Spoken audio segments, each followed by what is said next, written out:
Alors, j'ai encore entendu Alain Finkielkraut hier sur une vidéo, vous savez, sur Internet, on retrouve des tas de vidéos plus ou moins anciennes. Je ne pourrais même pas vous dire quand c'était. Enfin, c'était très récent, je pense, puisque c'était une vidéo qu'il avait faite à Sciences Po et dans le cadre à l'époque des Gilets jaunes. Donc, c'était probablement de quelques jours, en fait. Et alors, il nous parle de l'assimilation. C'est intéressant d'entendre Finkielkraut parler d'assimilation, entendre Zemmour parler d'assimilation, et je voudrais faire quelques réflexions à ce sujet. Parce que finalement, euh,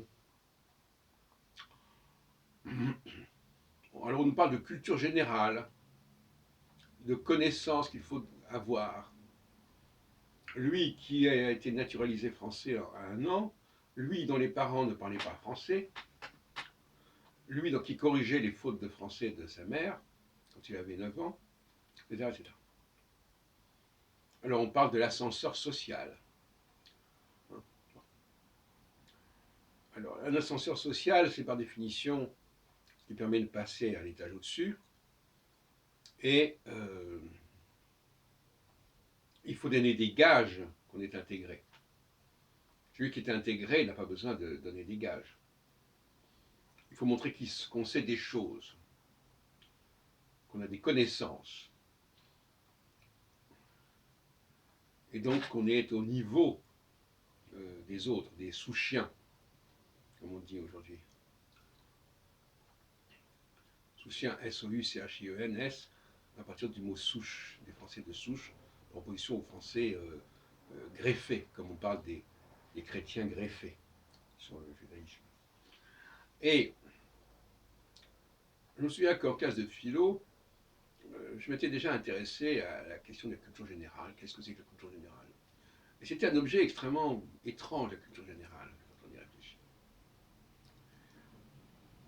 Alors, j'en arrive à la conclusion que la culture générale complète la connaissance de la langue par le biais des noms propres. La culture générale, c'est des centaines et des milliers de noms propres. Noms propres géographiquement, historiquement, localement, politiquement. Et quand on émigre, on est confronté à une série de noms propres qu'on ne connaît pas. Même si on a appris la langue, et par exemple, je pense à le cas d'un Anglais qui irait vivre aux États-Unis, eh bien, ce sera la même langue, mais les noms propres ne sont pas du tout les mêmes. Les noms de lieux, les noms de villes, les noms de personnages historiques ne sont pas les mêmes. Et inversement, un Américain qui viendrait vivre en Angleterre serait complètement déboussolé parce qu'il y a des centaines de noms propres qu'il ne connaîtrait pas. Très mal.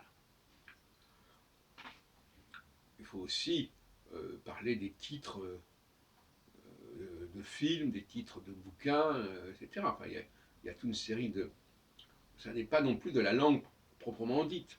C'est une langue culturelle, en prenant le mot culture au sens très large, de ce qui se pratique à un certain endroit, les gens qu'il faut connaître, dont il faut avoir entendu parler. Donc, il y a, d'ailleurs, dans les dictionnaires Larousse d'autrefois, il y avait d'un côté les noms communs, d'autre côté les noms propres. Et beaucoup de gens parlent le français correctement, mais quand on les interroge sur les noms propres, ils sont nuls.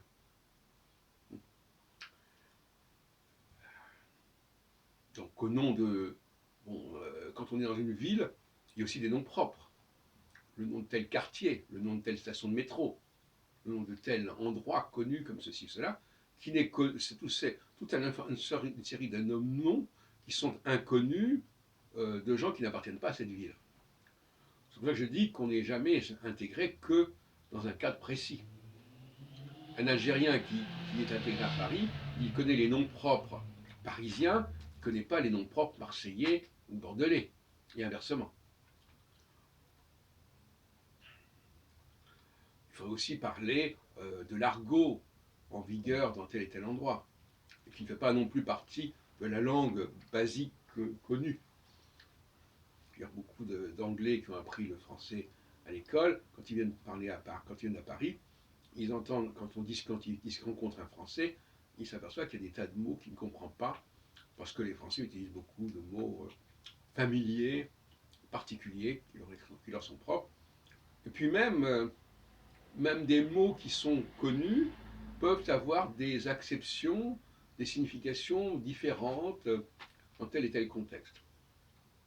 Alors maintenant, Finkielkraut parle de la lecture des poèmes, la lecture des romans, etc. C'est un peu secondaire ce problème-là, oui, c'est un peu secondaire. C'est un signe intéressant, mais il faut bien comprendre que le problème, c'est celui des noms propres. Quand vous êtes dans une profession, dans un milieu professionnel, il y a des noms propres qu'on connaît. Quand vous êtes dans un milieu politique donné, il y a des noms propres qu'on connaît et que les gens qui n'appartiennent pas à ce même milieu politique ne connaissent pas. Par exemple, les gens qui sont à droite connaissent certains noms que les gens qui sont à gauche ne connaissent pas, et inversement. Donc dis-moi les noms que tu connais, les noms propres que tu connais, coche-moi les noms propres que tu connais, et je te dirai à quel milieu tu appartiens, et même à quelle ville tu appartiens. On pourrait faire comme ça un test avec des milliers de mots, de noms, pris à gauche, à droite, etc. Et puis les gens doivent cocher les noms qui leur parlent, et on arrive à déterminer très facilement, finalement, où se trouve la personne.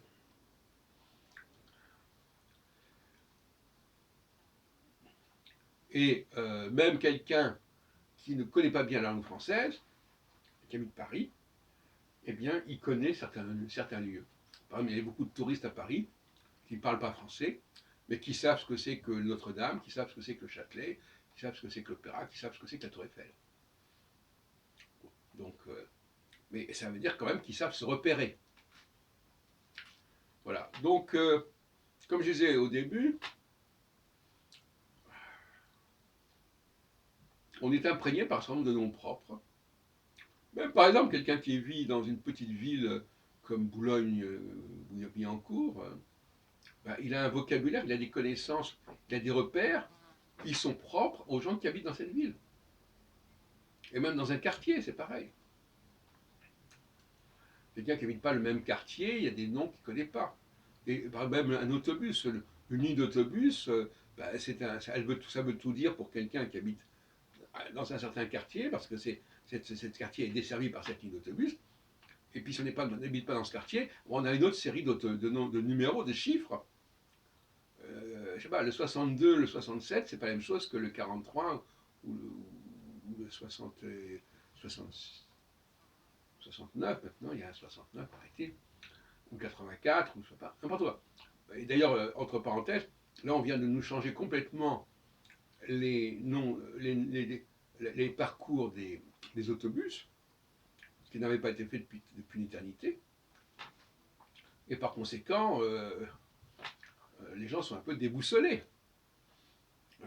Tel autobus ne va plus de tel endroit à tel endroit. Donc là, il faut se remettre à jour sa culture, de la façon que quand il y a un nouveau gouvernement, ben, il y a des nouveaux noms qui sont connus. Et puis souvent, d'ailleurs, entre parenthèses, les anciens ont fini par les oublier.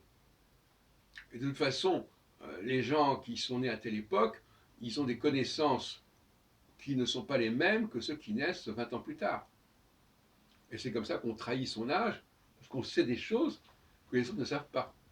Et c'est souvent ce qu'on sait qui nous trahit, plutôt que ce qu'on ne sait pas. Voilà, bon, enfin, on pourrait continuer indéfiniment là-dessus, mais